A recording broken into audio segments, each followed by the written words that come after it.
Here this evening. I can't tell you how important this meeting, I think, is to the community. One of my goals, and I know several of our council members are here tonight, and their goal has been to how can we work together to make Highway 99, our 2-mile piece, seem to be one big continuous neighborhood. And I think that that's really kind of the thrust of where we'll go with this beginning meeting tonight, is trying to find out how you people feel about some of the proposals that may be coming at you to consider.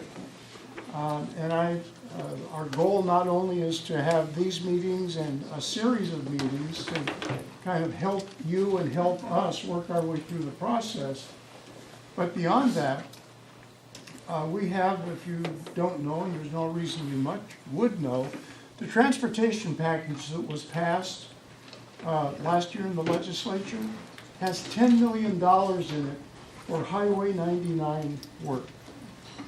Now, $10 million sounds like a great pot of money, and it's a good start. Here's the trick, though. We're doing this great sub-area plan this year, trying to make people aware and feel like they're included in the planning process for Highway 99. But the $10 million we have is still 5 years out in the schedule.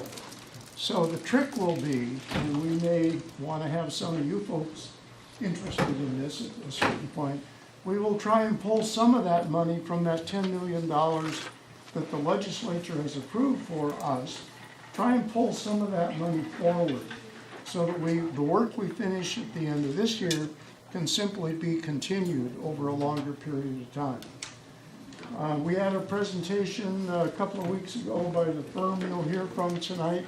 They did a fabulous job. They had great ideas for the ways that we can make better use of and feel like the people who live in the neighborhoods surrounding Highway 99 are in fact an integral part of our community. So enjoy yourselves tonight. There's going to be lots of information, lots of questions for you to help answer. And it's just a joy to have all of you here this evening. Thanks a lot. Oh, I've just been given a list. We have a quorum here. All right. That's scary. All in favor say. You just broke the rule. We have Councilmember Adrian Freeman is here. We have Christiana Johnson. Where are you at, Christiana? We have Neil Tibbett from our council. We have Dave Teitzel. And we have Tom Massaros. So they're obviously all interested, and that's the reason they're here. Great. Here you go. Okay. I'm going to take, I'm John Freganesi, Freganesi Associates, here with Alex Joyce, project manager, Irene, Kim, Irene's back there, and a number of other folks, Jim Desa from DKS, transportation experts. You want to introduce from Chris is also with DKS Transportation, and Deborah is Deborah? There she is. 3 square blocks over there, making sure everyone gets their clicker and signs in. So we're the consultant team. Most of the consultant team is here tonight, and we're here to listen. We're here to get your ideas. We've done an analysis. We don't really come to projects with our ideas. We'd like to hear what your ideas are, and then our role is to make those things happen if we can. So we're going to have you out of here by 9 o'clock, maybe earlier. We're going to be going over a project overview, and then there'll be some live keypad polling. We're going to ask you some questions. You're going to do a map exercise as the primary activity tonight, is for you to work with your neighbors on how you'd like to see this area change. You've got some tools, a nice map, but basically it's here to listen to you, see what your ideas are. And then everyone is going to be reporting back. We're going to ask each of you to say what your group did, so you'll get to hear what all the other groups did tonight, and that's going to be a lot of fun. So why are we here? This is a comprehensive land use and transportation vision for the 99E sub-area. This is basically, as the mayor said, a 2-mile block. We're trying to engage you. We want to look at transportation improvements, land use improvements, economic development, the whole ambiance the environment of that area, not just of the corridor, but of the area. So we're not just focused on the right-of-way, we're looking at the surrounding area that goes into that. So we want to look at investments, we want to prioritize developments, we also want to look at how to stimulate redevelopment and improvements in the area. As mentioned, we have a hands-on workshop, instant polling, and we did a little bit of analysis of this area. We have a little video from Edmonds Highway to 212. This is the segment, and you're all familiar with it. It's kind of interesting to see this little fly-through where you've got this really nice tree neighborhood surrounding it. The highway is kind of typical of a highway developed primarily after the 50s. You know, parking lots out in front, buildings, but a lot of other changes that are coming about as well. Some of that is new, some of it's getting a little old, and there's all kinds of opportunities in between. We looked at this 2-mile area, and first of all, there is quite a lot of other cities there. Mountain Lake Terrace, Shane's old stomping ground where I first met her, is right next door. Edmonds is here. There's a little bit of unincorporated county that functionally is part of the Edmonds neighborhood district, but politically separate. Linwood's up here, and of course Shoreline, that got the that great improvement on their part of 99E is just south. So it's already, people talk about mixed-use districts. Mixed use is where you have a combination of commercial and residential. And the classic mixed use that you think is, well, like you have down here down here in the basement, I think it's called, where you have retail on the ground floor, apartments above. But actually very common and also equally effective is horizontal mixed use, where you have residential and retail uses horizontally mixed. In matter of fact, that is very similar to a classic downtown like downtown Edmonds, where you have a main street and people live nearby. People can walk to shops and so forth. They don't have to live above the store. You have that here. It's interesting in that you have retail uses and then you have apartments right next to them, in some cases within walking distance. Sometimes that walk can be, shall we say, challenging. You have to have scale walls, jump fences, but you could, and actually it's one of the low-hanging fruits is often to make sure people that live close can walk to areas and it's a comfortable and safe walk. You've got distinct sub-districts. That's one of the things that came out of earlier plans. You've got the International District, you've got diverse restaurants and groceries. The Swedish Hospital has formed a medical district on the north end, very exciting there, very important economically. I mean, that's one of the big drivers of future economic growth is the medical, and of course it brings a lot of professionals to the area and guests and so forth that also potentially could be customers.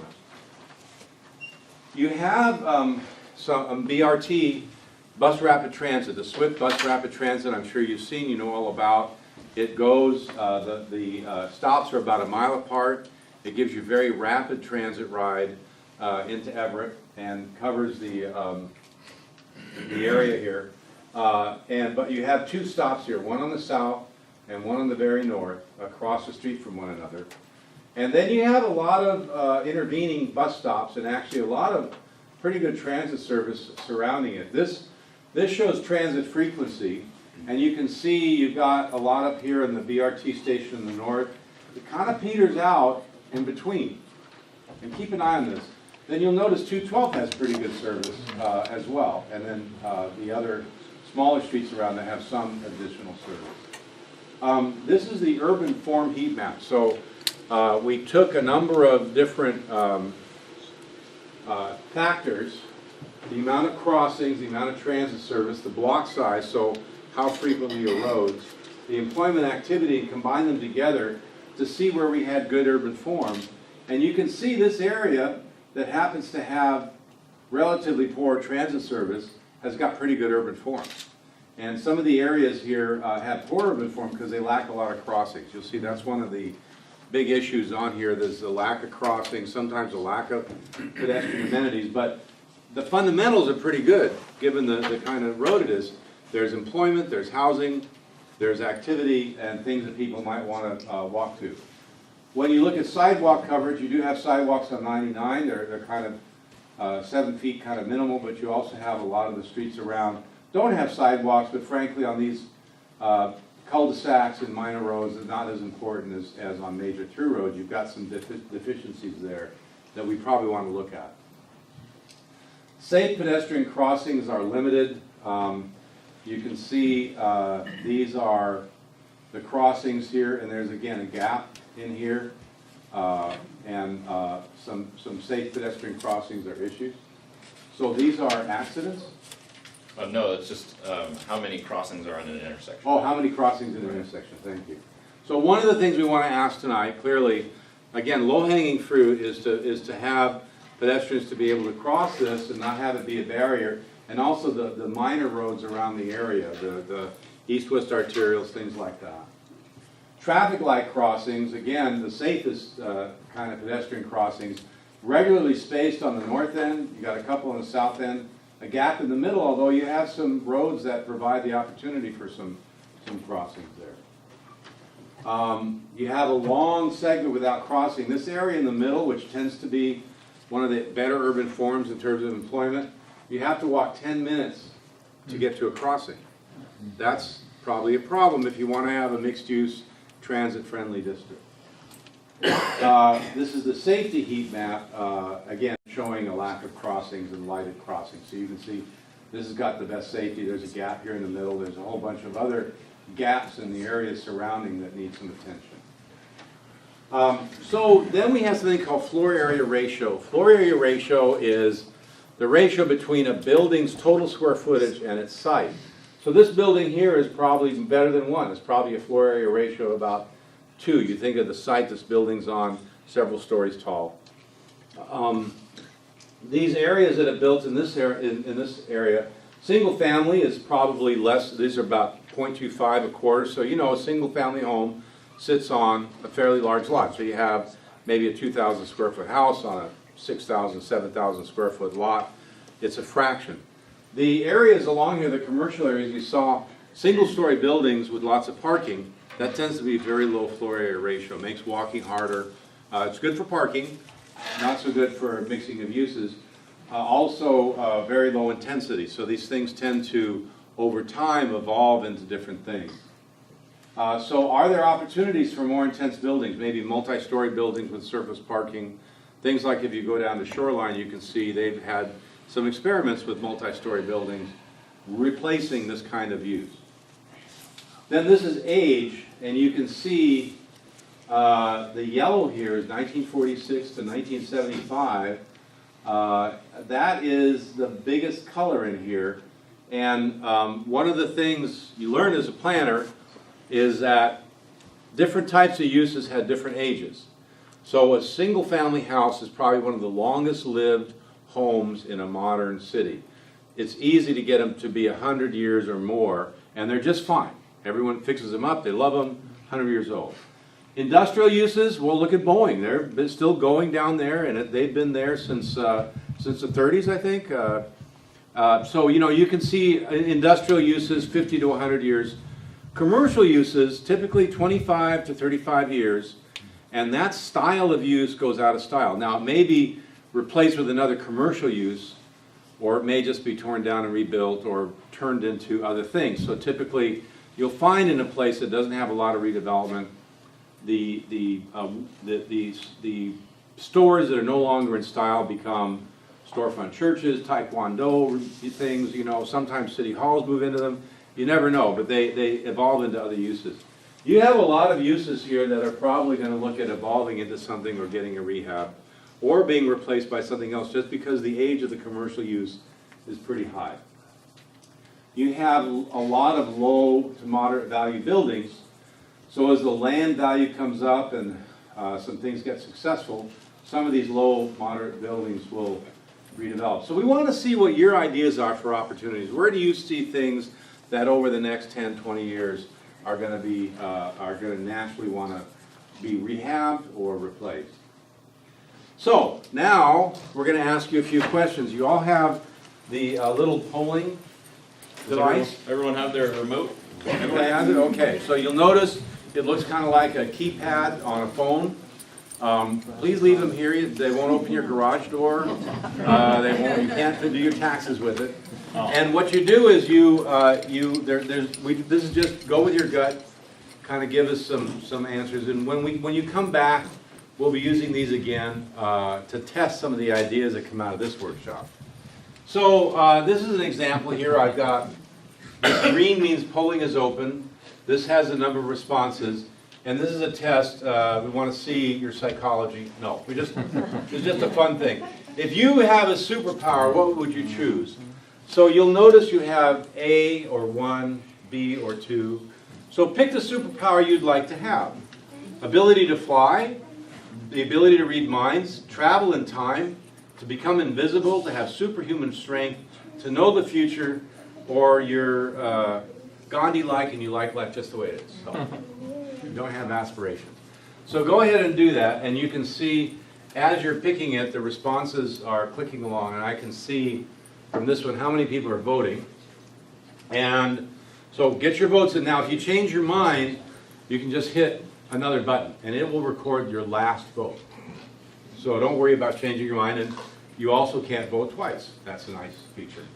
So I go like this, and then you'll see that the ability to fly is much higher than the ability to read minds in this group. You want to be able to fly, time travel, know the future, and 13% are happy the way they are. So let's start with this one. Is this your first time precipitating in a planning meeting? A, yes, this is my first. B, I've been to a few. C, I've been to many. And D, I've been to too many. So go ahead and pick one of those. Okay, here we go. You guys are fast. Okay, we've got 70% first time. That's great. Well, welcome. This is better than any other planning meeting you'd ever been to. So. How did you find out about this meeting?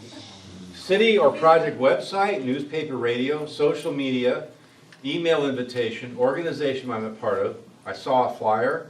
I got a snail mail flyer sent to me. Snail mail is colloquial for just standard mail. Word of mouth or other. So go ahead and get your votes in.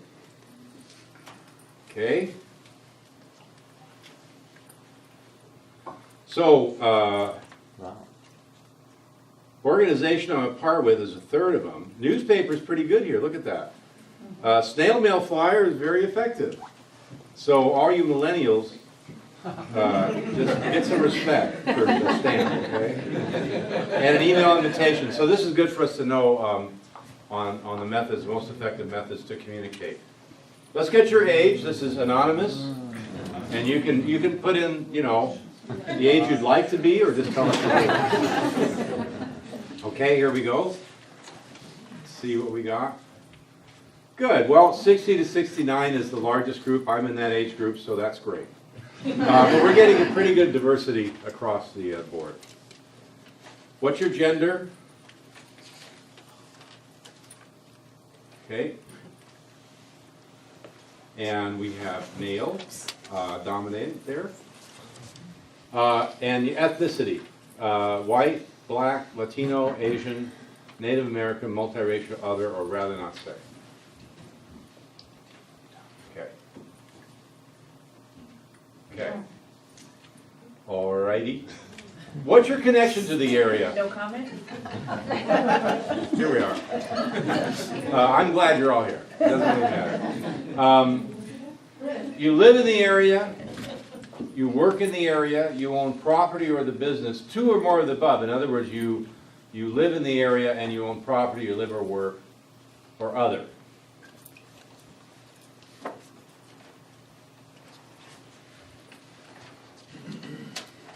Okay, so you have multiple connections.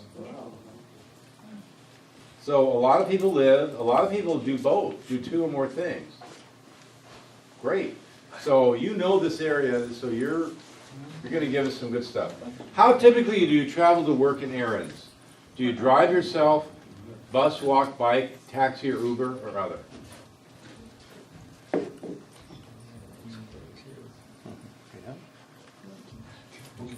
Okay. So as typically you find, a lot of people drive. This is probably car share. But you do have some busing and walking, so that's good to know. When you shop or run errands, you like to park within sight of each destination to shop, park once and walk between shops, walk, bike, or bus to my destinations or other.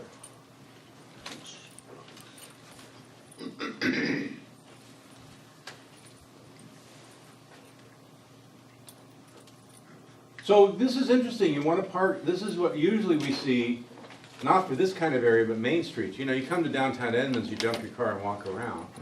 Whereas on 99, you'd think people park and then go from store to store in their car. But that's good. Something you want to do more of. This is an important feature to have if you want to have more mixed use, kind of more activity on the street, a little bit more pedestrian activity.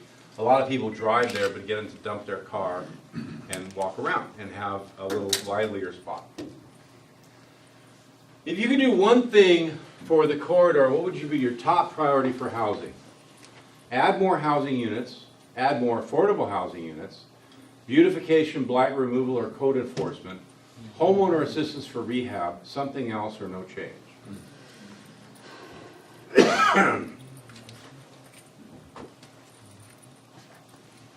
Okay. Okay, so blight removal is there, affordable housing and more housing units all hit that. That's really great. That's good. What would you do? What's your top priority for business? Catalyst developments on major sites. So in other words, bringing in, helping a business or a use get started that's going to make other things happen. So it's kind of the lead use in there. Storefront improvements, so helping to fund and helping projects, have properties improve their storefront, bring new business and jobs to the area, invest in homegrown entrepreneurs, something else, or no change.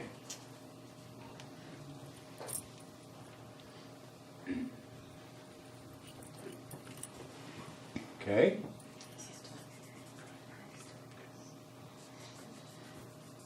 So, bring new businesses to the area and catalyst developments. Interesting. What would you do about infrastructure?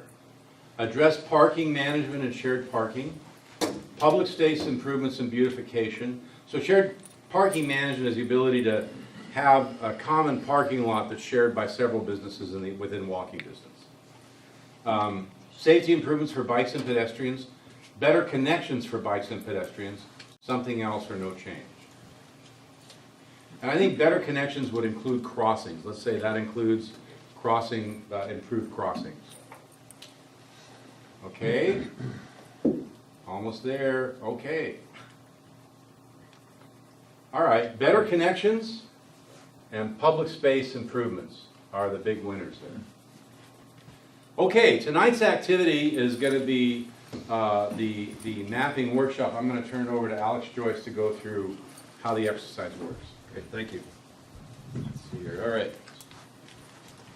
So, first of all, can I have all the facilitators in the room raise their hand? We're going to have, there's a number of folks who are going to be at each table. So there'll be one of these folks will be at your table. And they're there to help guide you through the exercise. So if at any point you have questions, they're your first point of contact. They'll introduce themselves and help you move through the exercise.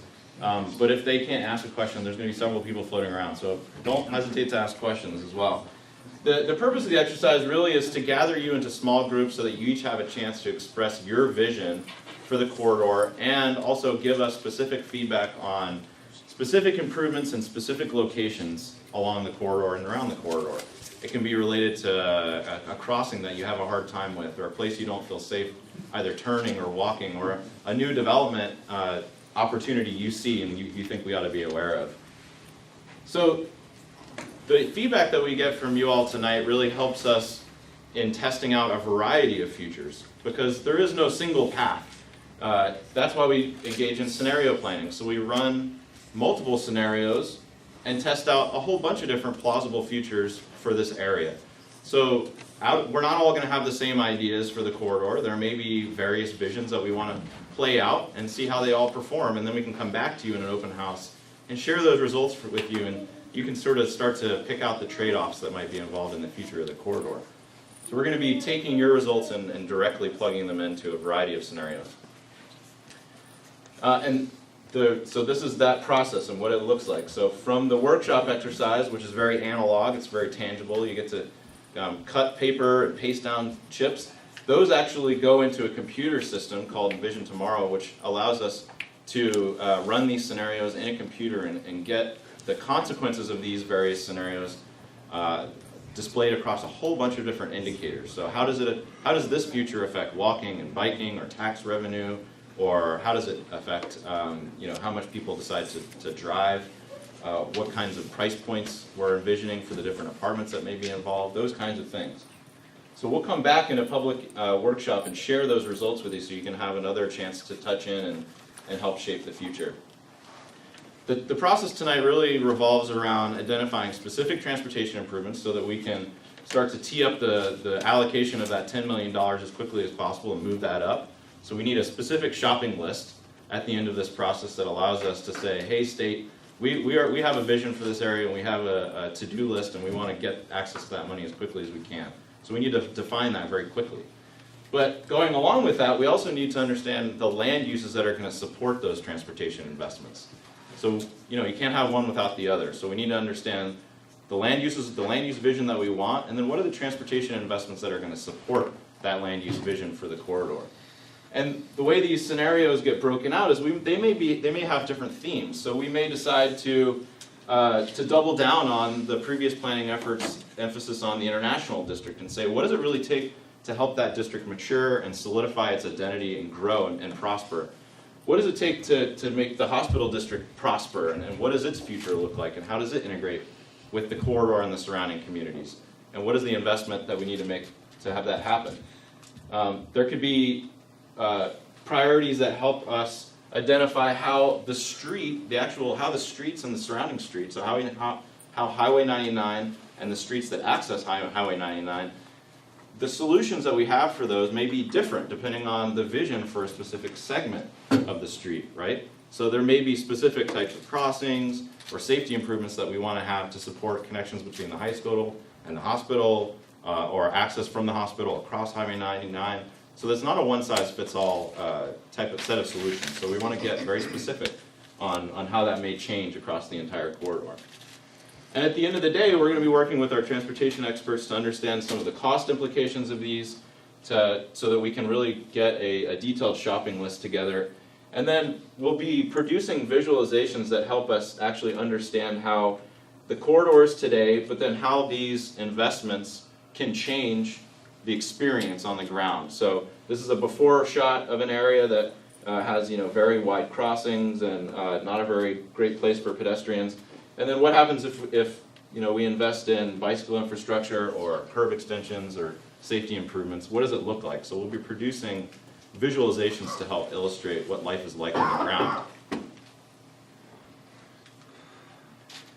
Okay, so the exercise tonight, again, it's 6 to 8 folks around a table with a facilitator, and it's meant to be very engaging. We don't want to see folks sitting down. We want to see people really digging in and looking at the map and discussing. And then, it's like a little mini democracy. You get to all be planners for a day and help guide the process and help us get all of the information recorded on the map. So our recording vehicle is this map. So if you have a bright idea, chat amongst yourselves, but make sure it ends up on that map or on the tablet. Because if it just gets spoken, but it doesn't get recorded, then it won't help us guide the process. So your facilitators are going to be going through all of this information, but there are various tools that we have that you'll have access to. So we have a variety of stickers that represent different development types or open space, civic uses, mixed use, commercial uses, residential. So you can get very specific about what type of use you want to go where. So you just talk amongst yourselves, make sure there's at least some level of agreement. We don't want just one person to run roughshod over the exercise, but if there's some sort of basic agreement, take that sticker and stick it down so we get that information recorded. That's for the land use. And then for the transportation improvements, we have a whole bunch of great stickers for transportation. I think I have a blow-up of this information here. So the base map. This is not a precious map, okay? Mark it. Mark it up. So don't, if this comes back to us without a whole bunch of marker points and things scrawled all over it, it isn't good for us. So we want this thing to be dirty and messy, and as long as we can read it and it's full of information, that's the best type of map we have. So we talked about these workshop game maps. You'll have pens also at your desk. We have as many tools as you can imagine to express your vision for the future. So you have markers, you have various colored markers that coincide with transportation improvements, open space areas, transit improvements, improved crossings. Your facilitator is going to go over all this, but they have very specific meanings. But you can also write specific statements. If it's not something that goes with a specific area, you can just say, I want to improve safety. That's a high priority for me. It may apply to the entire corridor. So make sure it gets recorded on that map. So again, don't be afraid to mark all over it. And here's the colors here. So roads, transit, bikes and trails, and these could be new roads, new trails, but they could also be drawn over existing trails or crossings and say, and what that says to us is this needs to be improved, right? Okay. So we are here to identify those improvements and then to identify the range of uses that are really going to better serve you, the residents of Edmonds, in the future for this corridor. So we have the housing developments, or the yellow dots. This can represent a range of different housing, right? So we want to put the sticker down where we want housing, but then we need to specify, I want to have apartments here, or I really think there ought to be senior housing here, or I really like the idea of townhomes here, so let's get specific about it. And then you can record those more detailed information on this table here. And I don't expect everyone to remember all this, your facilitators are going to go over it with you, but I'm telling you once and they'll tell you again, and then we'll muddle through in the exercise. So the civic or other development chip is blue. This could be a whole range of uses as well. I want a library here, or I want a police station here, or I want to improve something that's already, a medical center that's already here, or something like that. Green dots, these are parks or recreational opportunities.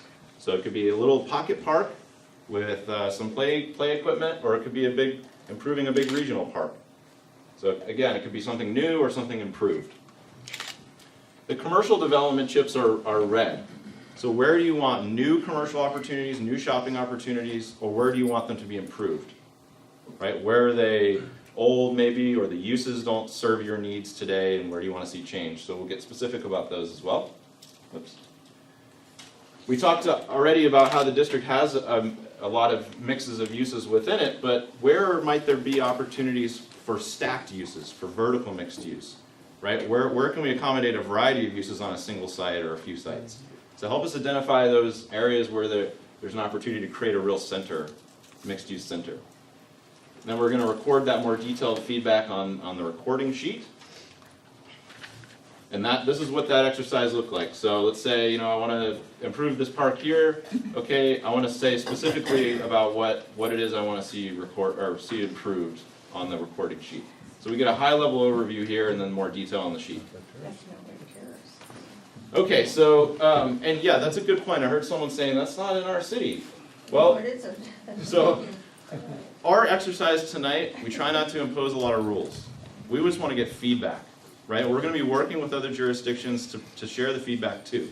So we're thinking about this area. This corridor serves multiple jurisdictions. You guys are getting a chance to weigh in on its future, but also how the future might impact the surrounding communities. So don't box yourself in too much. We'll make sure those jurisdictions tomorrow, we're going to be sharing the results with them. Okay, so the transportation chips. These are worth going over a little bit here. So we have, these are all, again, sticky chips. So you don't have to cut them out. You just peel them off and stick them down in the area where you want to see change. So we have traffic calming. This is where we want to try and slow traffic down and make it a little more safe.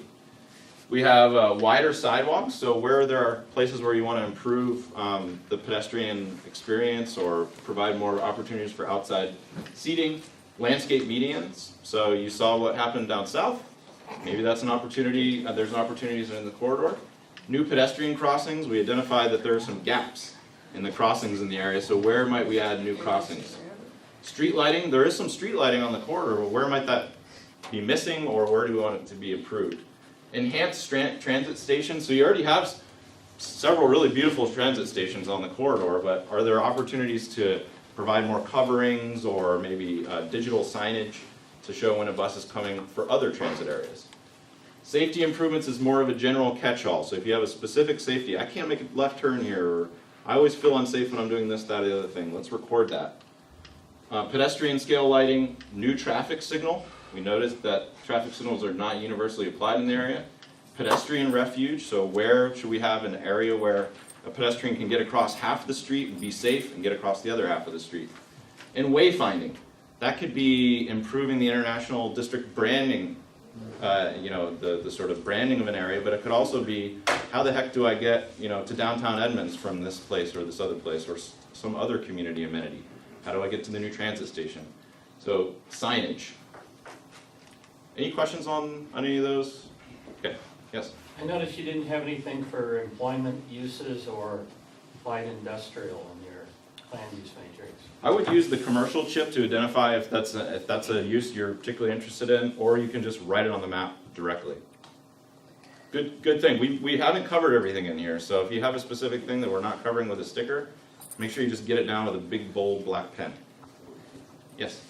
Does the map indicate the boundaries of Esperance? Because there's a sizable chunk that we think is Edmonds that isn't. It's pretty close to Highway 99. That's the unincorporated. Yeah, I'm not sure if the jurisdictional boundaries are on the map itself, but they are on this inset map, which is on the side.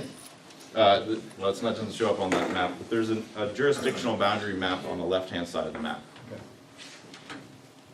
So again, those stickers just get placed down after some discussion and a little bit of consensus. If there isn't consensus, we just record both opinions, and those will help us formulate the range of alternatives for the district. Okay, if you guys just burn through this exercise, some of you may have 3 things you want to get recorded and be done with it. Then we have a second exercise which allows you to focus really specifically on the road itself and what happens in the road. So today's road looks like this. 80% of the right-of-way is dedicated to travel lanes. That may be hunky-dory with you, but it may also, you may want to see some other things happen within that right-of-way. So there's an exercise that allows you, it gives you all of the different things that happen within a typical right-of-way. And we have these cartoon icons that allow you to say, okay, I want to add a sidewalk or a bigger sidewalk or street lighting or a median or awnings, street trees. It allows you to build your own cross-section for Highway 99. And that gives us specific feedback and helps DKS and us come up with a range of alternatives to test for the actual road itself. So then you have your 100-foot right-of-way, and we have these printed out for you on the table. So if you can either... They're to scale. They are to scale, yeah. And if you want to take one of these home, feel free. You can snap us a picture, send it in via email. If you don't get a chance to do it tonight, we'll take that feedback now or later, however it comes. That just gives you an idea of what it could look like if you chose to go that way there. And at the very end, right before we take off, we're going to have a designee, not the facilitator, but someone at the table is going to represent what they heard in their group and spend a couple of minutes just summarizing what their group said. That's actually, I think, the funnest part of the whole thing is, you've expressed your ideas, now what the heck did everyone else say? And then we'll wrap up, and hopefully folks can take the food and hightail it out of here. Also international cultural center or museum. So you said a good thing I would have kept buffer or transition, higher density development. You've got the Swift bus stops here, and you've got some local bus stops. Keeping with this segment, part of it you're seeing down here is kind of this mixed use incubator business or commercial business being serving the housing around there. Do you think there's any transportation needs that really have to happen in this area to make it work? One over here. So it comes off and down. Yeah, there you go. Because people be coming off the ferry to get to the hospital. Yeah, there are people that completely avoid 99. That's just naturally. In the 15 years I've lived here,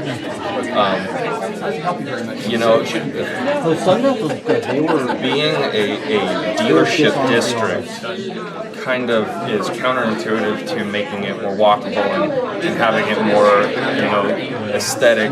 I mean, it seems to work against it. Going from south to north, we kind of looked at a lot of different things, and Carl was quick to note the need for hotel space up here. And why this is important is between the hospital, the college, community college, and Primera, and I would say the high school too. Within this small area, probably a quarter mile at most, are about 4,000, 5,000, 6,000 professionals who come and go every day to work. They come and, some of them live nearby and do walk or drive a short distance living in Edmonds. But the point is that we haven't done anything to curtail the ebb and flow of people. We need to grab hold of them and make them stay in Edmonds somehow. We talked about a hotel, I know where that's going located, and some other such things, but so this is one of the things that came out first as we started talking, was just the need to grab hold of this ebb and flow of people. And it really, especially coming into Primera, which is right here, and that's not like Terrace, the traffic coming down this street is just horrific. And I've seen a few accidents here and there over the years, but so we're going to try and keep talking about this part of Edmonds for these large beneficiaries, these businesses that give to us. We want to give back to them somehow. Moving down the highway, we've got Winco here. We're looking for some green space opportunities, affordable housing again for the residents and the workers in this area, so they don't have to go far away. Crossing over to 20th, we come up to, you're getting tired? I'm gonna get some assistance here. There we go. We get into this section of Highway 99 that's, well, it's got a lot of need for safety improvements on okay, let me go to 228th. 228th is being developed to eventually allow you to get over to what will be the Montlake Terrace Transit Center over here. And that's to improve all the connections and everything. So that kind of will take care of itself. We're looking on the highway, but we're also looking along the interurban bike path. That's what this line is here. And it's kind of a not well recognized and duly developed transit kind of place for bikes in particular. And I use it going this way over to Linwood a couple days a week. So anyway, safety improvements, pedestrian lighting, a lot of that for this area in here. Then we get down to this kind of the south end, the central area here in the south end of 99. And we're looking at commercial development down here. We've got Doses Mall, which is the Burlington Coat Factory right there. And we're just with fingers crossed hoping for something good to come out of it. But we also talked about maybe some development along the on and off ramps, kind of, that's undeveloped in that area right there in Edmonds. And what else do we got here? Bad something or other, not well connected, improve existing. You get it, I think. But, the whole of 99 needs improvement with lateral connections. And, mixed-use retail in the core areas where they are today.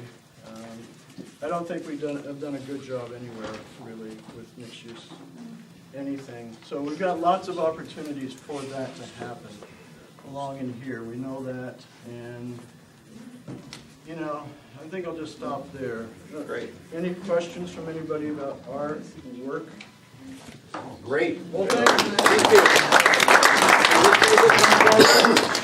Who speaks for this map? John does. Who speaks? All right. I need to. We spent most of our time discussing land use. We didn't get down into too much specifics. So we'll start up at the north. And we want to, this area right now has a few of the heavy commercial light industrial uses left in Edmonds, and we want to retain those uses and expand because, one, they're great tax generators. This is the park and ride lot that may or may not stay. But we looked at this housing development in here. It's 2 3-story apartments. Probably long-term, this could morph into senior housing or assisted care, because that market is going to grow. People like me are going to need someplace to fumble around. So, so there's some really interesting opportunities given the demographics going on. The entrance, which is now Value Village, is sort of the entrance to the hospital. It really doesn't have a presence on Highway 99. So something commercial, special, maybe a small hotel, don't know. I mean, the site may be not big enough.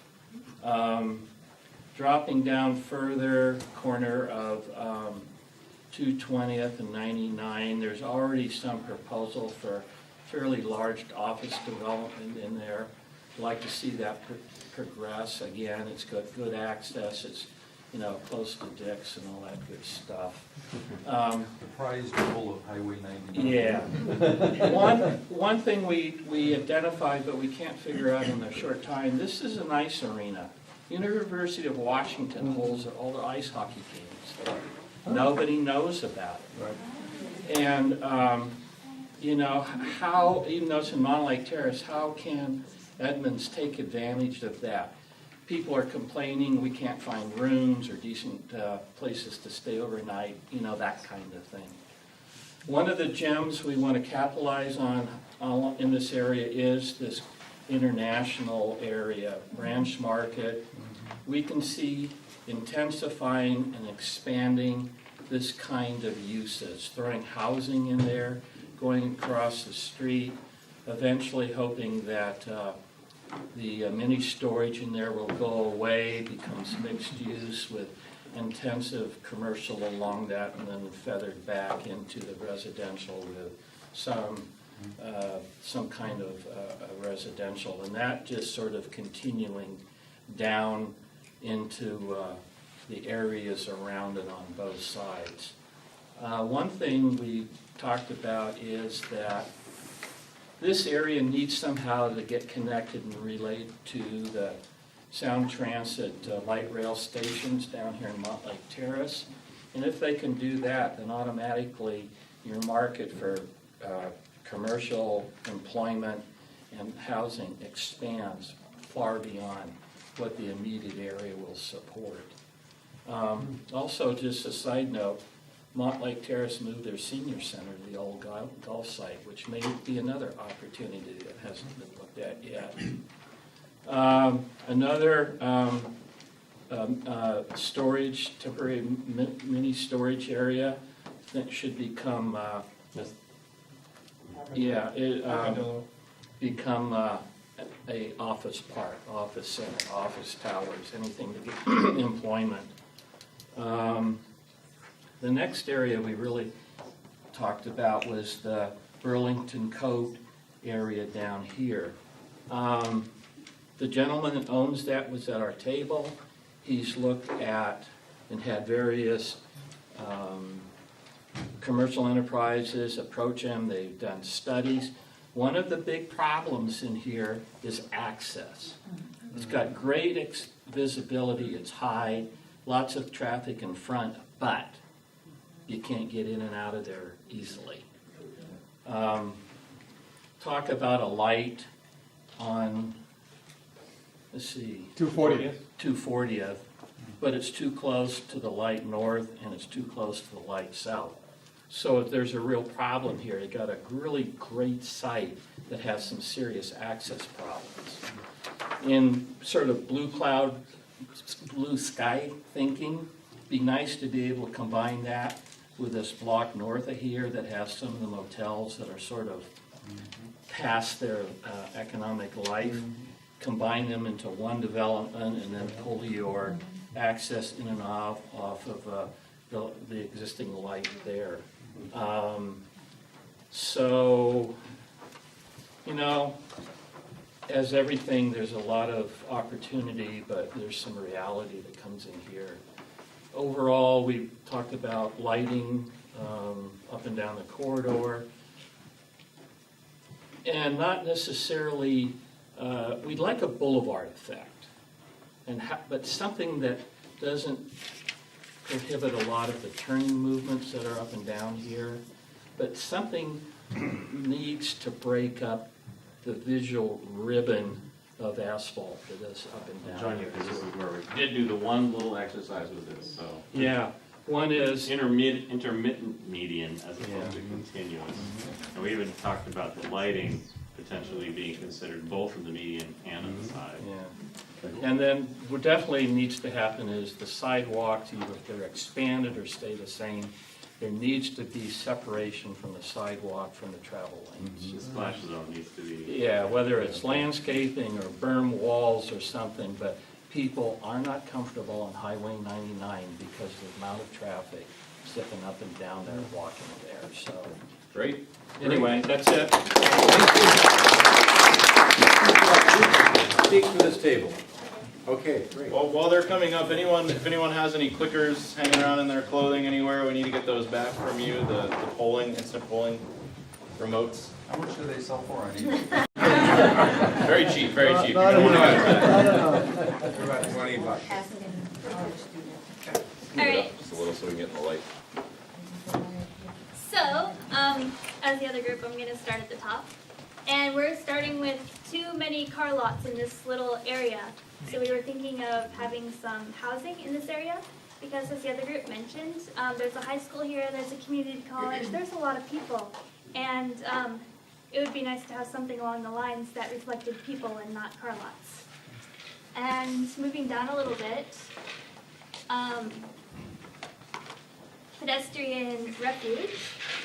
I think that there's a, I didn't put that one up. But I think there's, people want to get across the street safely in a lot of different places.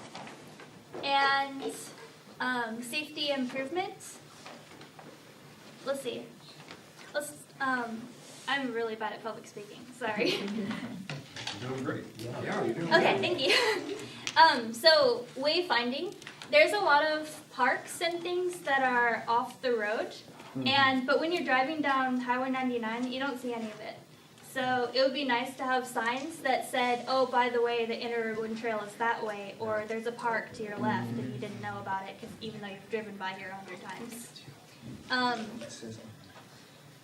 I think it would be great, because I shop often at the ranch market and I live down here, that if there was a way, sort of back access to the interurban trail, and especially signage so that we know how to get there, because these roads are kind of twisty, turny, and confusing. So it would be nice to have clear signs and be like, interurban trail that way. Let's see. There is also, again, there's lake access here on Lake Ballinger, but again, there's not a lot of signs that say, oh, by the way, you can get to the lake this way without having to go around. And did anyone actually know that this is a park and not a golf course? Because I never got a message in the mail, and I just found that out today. So since that's true, I live over here, and I love to go to Montlake Terrace Park and Ride. Wouldn't it be great to actually be able to cut across? I think that would be really important as a bus rider. And let's see. Okay, so this stretch of Highway 99 has absolutely nothing on it. It would be great to have some sort of like community center, like a Montlake Terrace parking, or you know how they have a recreation center? Well, where's the recreation center for Edmonds? Downtown. Well, yeah, but for us up here that are near Lake Ballinger, I don't want to go all the way over here off the map to get to the Montlake Terrace pool. I mean, I love it. I mean, it's a great walk. It's beautiful. But I would like to have something a little bit closer to home along this corridor, which really has nothing. There's no tourist attractions. There's no attractions of any kind. It's just basically a freeway called 99 with a lot of stoplights. So it would be great to have like a park or something engaging so citizens want to be here and hang out here and not just drive past it. Okay, so again, I'm a bus rider and I like walking in this area, and I feel very unsafe when I'm on ramps for freeways. We need any sort of crosswalk because, you know, people are racing to get onto the freeway, and I'm trying to be like, is anyone coming? Is anyone coming? Well, there's no crosswalk, you know? There's not any place for me to safely cross that area. And let's see. Also, next to the Burlington Coat Factory, there's an area that looks a little bit like a slum, so I would like to have that cleaned up. And that's it. All right. Okay.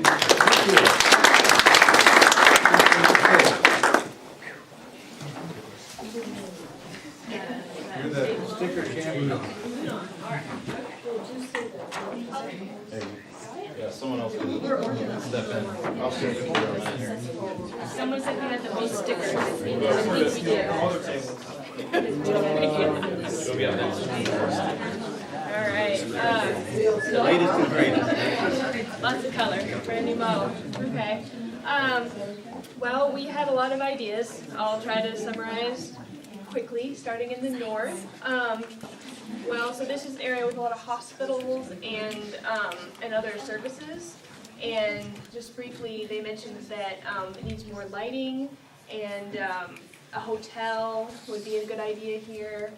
And there's also a large chunk of land, I think the former Detroit Auto Works Park. Yeah, now it's a concrete with grass growing through it, but it's a large piece of land. You could do something really impressive with that large chunk of land. So we thought maybe like a mixed-use development, commercial, or a park. You know, you could do. There's a lot of options with that space, since it doesn't seem like a new car lot or dealership wants to go move in there at this time. Let's see. So. Sorry, briefly, I'm just doing an overview. So there are several wayfinding signs along here, and one of the ideas that was suggested, I really liked it, is that this area doesn't always feel like part of Edmonds. We kind of feel like we're the area around I-99, you know, that's the land usage. So signs that say, hey, go this way on 212 to downtown Edmonds, it'll take you right into downtown, or, you know, this is the direction to the Lake Ballinger Park, or, you know, just sort of like guidance so that this doesn't feel like a place to get through as fast as possible. Instead, it feels like connected to the wider community. I think the signage could be really useful for that. Back up to the north. There's a suggestion that we put more transit around the hospital areas. We don't have, you know, like the Swift stop and whatnot is not really, well, there's a Swift stop, but, you know, just more buses. Let's see, and lighting. Let me see. Moving into the middle area, so we have a lot of international businesses or internationally themed businesses down here, so kind of like supporting that and enhancing that. An enhanced transit station next to the Ranch 99, that's a good idea, because that's where a lot of people do their shopping.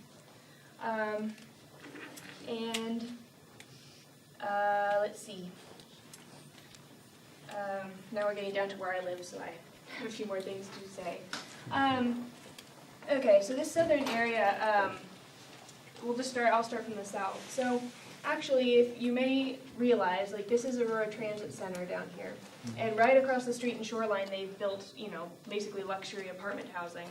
If that was viewed as the market panned out for it down there, couldn't it also be viewed as very similar, like right over the border in Edmonds, like near the Burlington Coat Factory?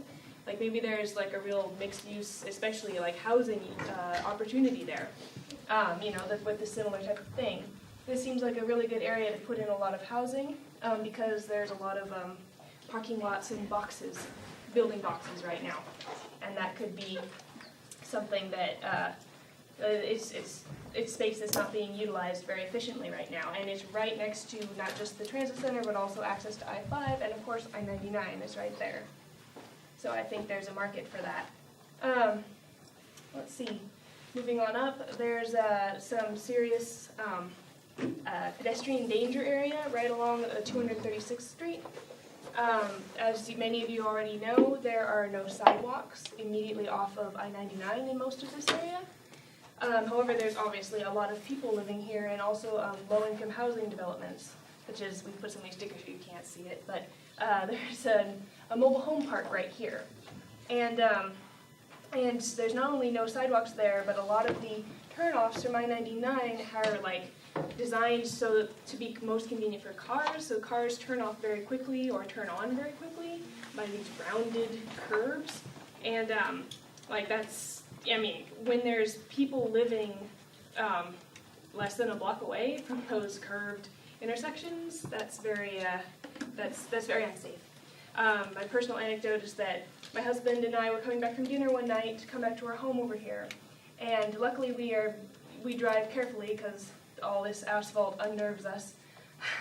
my husband's a good driver, and so we turned onto our street, you know, from coming southbound, and almost ran over a whole family who was in the street, including baby carriage. They were less than a block away from I-99, and we couldn't see them because there was no lighting there, and we were making a turn, so we couldn't, you know. So that was heart-stopping, but fortunately it was okay. But there was no sidewalk there, so if they wanted to walk outside their home, they had to walk in the middle of the street.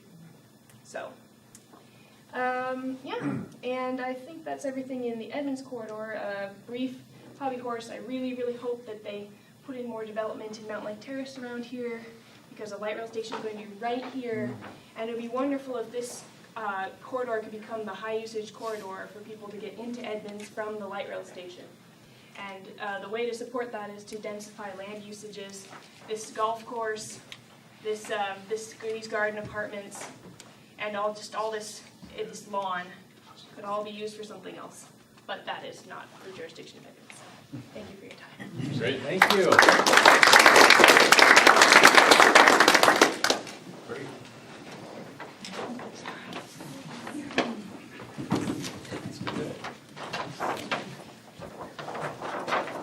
I'll start in the south since everybody else is starting in the north.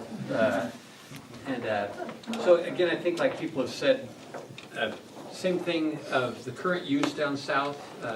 If I can risk mixing metaphors here a little bit, instead of having people come and spend an hour currently in the businesses that are on South 99 doing what they do, maybe they could come and spend an hour buying a car down in South 99 would be a better use of their time and our tax revenue. And that just needs to be definitely redeveloped down low. And the safety, we kind of took a little bit more big global type things of thinking in terms of what, if you put a radius around key transit hubs along 99, need to add one in the middle, probably where 228th is going through now. The concern of that is that 228th going through west from 99, it goes nowhere. It turns into a huge bottleneck right behind Westgate Chapel. And I think there needs to be some kind of transit flow. You can do all the 99 development you want, but if you've got people backed up from Edmonds Way to 99, it's not going to be such a great thing.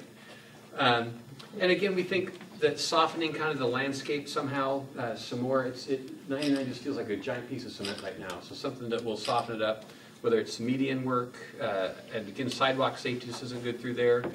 Some of the larger areas that are getting a little bit older, the Family Fun Center area, again, Burlington Coat Factory, whatever else, all those seem like they certainly could be changed into something that's more multiple use and more conducive to being used more widely. Again, the connection to the light rail seems like the more we can do off a 228th area there, it kind of comes straight on over. There's a few small kind of things we noted for safety that just aren't very good along 99 that don't need to be this part of the meeting. And also had the idea of something motel-wise. I mean, if you invite anybody, if you have anybody coming to Edmonds and says, where should I stay in Edmonds? You can say Best Western or, you know, bring a body bag, right? Those are the two options. So having something would be better than that, and it makes a lot of sense to have something up around this area with the places it could service, because our table couldn't see any reason why you would redevelop the hotels and motels where they are now. And there's nothing there that would make logical sense for people to come there. So that's kind of the quick and dirty from ours that to complement what else has already been said. Kind of a lot of, what's that? Oh, we just said go ahead and incorporate Esperance. It might kind of make a more seamless development process along the way, and just note that there is a green space going in. We would wait until the county and probably Verdant help develop. Oh, no. The park. And once the park's developed, then the city can go ahead and annex it and just kind of enjoy it from there on. So, all right. Thank you. Oh, there's a map in the back. Whoever's ready to go.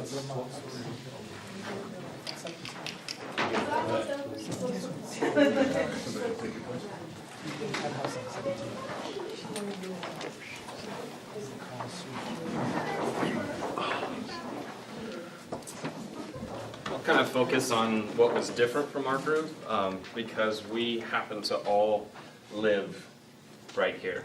And other than some safety improvements, 224 and 99 is a bit nightmarish. There are some things that need to be fixed there. I don't need to go into detail, but we saw this area, I mean, we all live there, so we're very aware. It's a very high crime area, a lot of drug use, a lot of homelessness. Because of my day job, I know that there's a pipeline of drug use that goes from Esperance Park down 224th and ends up in Montlake Terrace, depending on who's responding to the call from a citizen. While that is not exactly the issue, we see a lot of potential for redevelopment that will help solve those areas. Andy's Motel. Anybody who lives in the area, I don't need to explain that one. The little hotel next to it, that changed. Those are big lots. They're perfect for higher-rise development buildings. We saw this whole area as ripe for mixed-use development, whereas further south, you know, because of the slope of the hills, because of the size of the undeveloped lots, not necessarily mixed develop appropriate. We too pointed to that as a great location, but the access again. We even pointed to the Denny's that keeps going out of business because they have access problems across the street from Burlington Coat Factory. You know, that whole area, great location, not good for getting or going to. But again, you know, our main focus was here simply because we live there. A lot of what is really doing well business-wise is people driving to. They're kind of more regional draws. Ranch 99 is packed every weekend. They've changed the neighborhood in a positive way because there's so many people there now. There is a problem with a lot of the neighboring little developments. You know, there are people dashing across the street to get from one to the other every single day. Other people have pointed to it. There are pedestrians running across the street here. So having some way, I don't know if the new stoplight's going to improve that. I mean, you know, who knows? But currently there's a long stretch where no one can cross, so they just dart across the street. So again, just to summarize, you know, we thought this area, if there was a way to incentivize the hotel property owners to sell, you could go higher, you could residential, you could bring in businesses, because truth is what a lot of people do is they go shopping here, and you get about 30 shopping carts piled up outside of Andy's, and it's been like that for 10 years. I mean, it really has. But again, you know, with as much drug use and homelessness and crime as is going there, I think refocusing on that area would help solve those, because just prosecuting people isn't going to do it. Again, we were not a fan. I understand the revenue need. I really do. But, you know, car lots are counterproductive if you're trying to create neighborhoods. I mean, a car lot is not a neighborhood. I mean, it's not. And if you want to create walkability and green spaces and public spaces, you know, these are great economic engines, but they are not. Again, car lots don't make neighborhoods. I mean, they don't. Thank you. Great. All right. Last but not least. Contrary to what that other thing showed you earlier, there's not 0% African American representation. Yes. So we're just gonna talk about what wasn't necessarily talked about with everybody else, because there's a lot of things that were in line. So kind of the two things we walked away with is gateway, being that there should be something that we have that welcomes people into Edmonds. So I know some of you probably have seen going up at 205th and 99 on the shoreline side, they're starting to put together, or they're building kind of a face there that's saying welcome to Shoreline. So we should have something similar to that as we're trying to redevelop 99 as well. I will hit on the hospital district. It should be built up more. We've talked about having hotels. The hotel should be a nice hotel, not a motel, and something that accommodates both the hospital and their people, as well as those who may want to stay in town and go downtown and do things like that. The other thing was that we did talk a lot about wayfinding, as some of you have already talked about. But I think one of the things that we have to consider as a gateway as well for Highway 99 is that people are also going to be going to Edmonds Way. And as Edmonds Way starts to get, developed up more, and fortunately or unfortunately, the fact that there's going to be a recreational marijuana store that's going to be opening up in the very near future, there are going to be people coming off of 99 to get there. So that means there's going to be some traffic mitigation that needs to happen from there going to Edmonds Way and on Edmonds Way as well, feeding back here. So it's going to kind of be a funky little circle that we have to consider. So I'm glad that there's already some things being done at 228. Thank you very much. But again, that's going to be one of the roads that people are going to take to get downtown and or in that very special area of Edmonds Way. Yay. Thank you. Thank you all for your attendance. We're going to be digitizing all of these. We're going to be putting up the results on a Google map, so you can go and click on dots. It shows you what people said, though. All your results will be coming together. We'll have some presentations. And what are we going to be? What is the open house schedule? Has it been scheduled? No, we'll Yeah. have to work, we'll get But that. then, when we get these ideas together, we'll have. Go ahead. We have your contact information now that you've signed in, and we're going to be doing a large public outreach process as we did for this workshop as well. So you'll be hearing about it. And the open house is different. You get to come, you get to see a variety of results, you get to kind of vote for which is your favorite result. And I'm hoping that all of you had a good time tonight, and that you bring your friends next time. We have twice as many people. We got to get the word out. And so we'll probably do it at a different location, maybe in the corridor someplace. So, anyway, thank you very much for coming. Yeah, Really thank you all. appreciate it. We'll see you soon. All right, pleasure.